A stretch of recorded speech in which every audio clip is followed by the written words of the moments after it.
देव गुरु धर्म के श्रद्धान में तुच्छ बुद्धियों को यह भाषित होता है कि अनंत देवादिक को मानना, औरों को नहीं मानना, इतना ही सम्यक है। देखो ये चलता कि नहीं चलता? ये 300 वर्ष पहले टोडामल जी जवाब दे रहे हैं। जो आज अपन सामने देखते हैं कि सारे जो व्यवहारी हैं वो यही मानते हैं कि देव गुरु की धर्म की श्रद्धा ही सम्यक दर्शन है। पता कैसी मान्यता है? आपको लगता होगा 6वें गुणस्थान तक आत्मा आता नहीं और 6वां गुणस्थान हो जाता है। क्या नहीं आया समझ में? जो व्यवहारी हैं उनकी ऐसी मान्यता है। उनसे कहो कि पहले से 14वां गुणस्थान कैसे होता है, तो वो कहते देव शास्त्र गुरु की श्रद्धा करे, अन्य रागी देसी देवताओं को नहीं माने, बस हो गया 14वां। ठीक। बोले फिर 5वां कैसे होता है? देश व्रत अंगीकार करे, प्रतिमाओं का प्रतिज्ञा लेवे, तो कौन सा गुणस्थान हो गया? 5वां। फिर बोले साहब 6वां 7वां कैसे होता है? महाव्रत को अंगीकार करे, कपड़े उतारे, नग्न दिगंबरो, तो 6वां 7वां। आत्मा आता ही नहीं और गुणस्थान 7वां हो जाता है। फिर कहोगे साहब आत्मा, हाँ, फिर बोले 7वें गुणस्थान में फिर आत्मा का अनुभव होता है। इसके पहले इतने गुणस्थान तो वो देवशास्त्र गुरु से और क्रिया कांड से हो जाते हैं। ये आपको लग रहा होगा कैसा है? ऐसा ही है। और जाके बात कर लेना, समझ में? हाँ, एक बार अनेकांत जी की शादी हुई, वो अपनी धर्म पत्नी को लेके सोनागर में गए।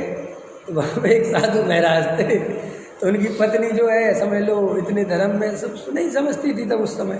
शादी हुई और उनने आशीर्वाद लिया, तो बोले बताओ अपने बारे में। तो मैंने बताया उनने कि भाई मैं तो ऐसा ऐसा पढ़ा हूँ, स्वाध्याय शास्त्री है, देवशास्त्र गुरु के अलावा किसी को तो नहीं मानते। बोले नहीं साहब हम तो शास्त्र। बोले अच्छा। तो बोले इसके तो सम्यक दर्शन है, तुम्हारे?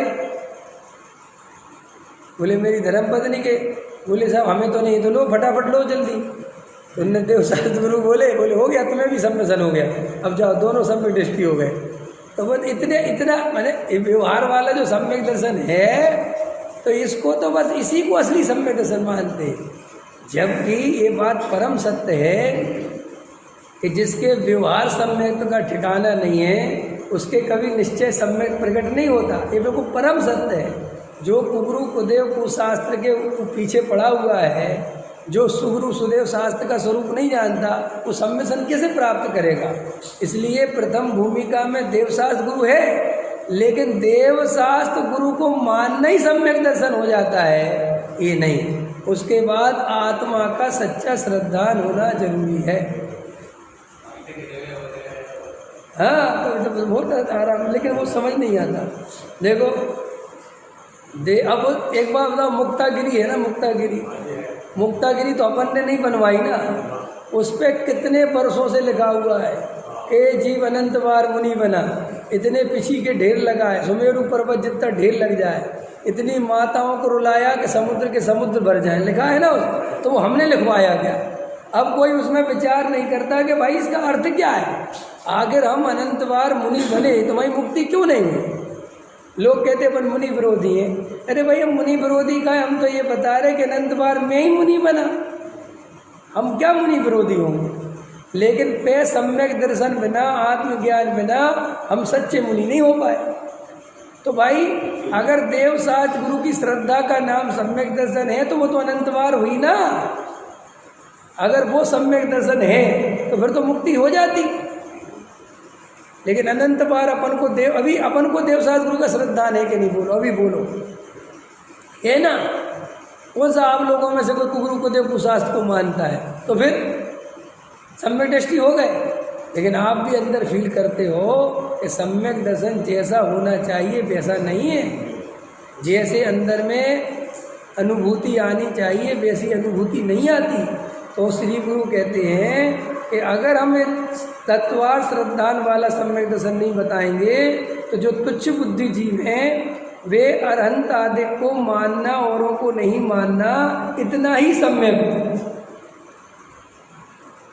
वहाँ जीव अजीव का व बंध मोक्ष के कारण कार्य का स्वरूप भाषित ना हो, तब मोक्ष मार्ग प्रयोजन की सिद्धि ना हो।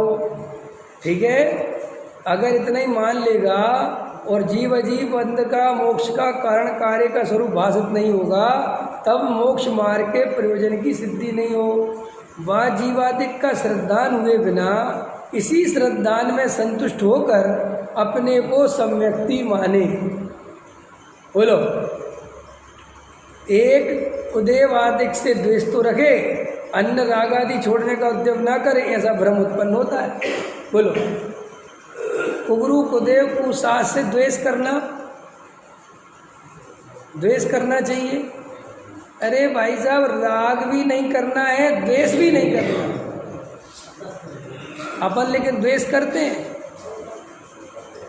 देख लेना, अपन को अंदर द्वेष भाव चलता है। द्वेष भाव बिल्कुल भी नहीं चलना चाहिए, 1% नहीं चलना चाहिए। भाई जगत स्वतंत्र है, सब जीव स्वतंत्र हैं, अपनी अपनी जगत की मान्यता है, अपने अपने हिसाब से करते हैं। उसमें हम क्या कर सकते हैं? साहब वो हमारे मंदिरों पर कब्जा कर लेते, ये कर लेते। अरे भाई, जिसका जो परिणमन होना है होना। कौन सा मंदिर, किसका मंदिर? एक पर्याय जब नहीं रहेगी तो क्या बचेगा? अच्छा बताओ, देवगति वालों को चिंता होती होगी?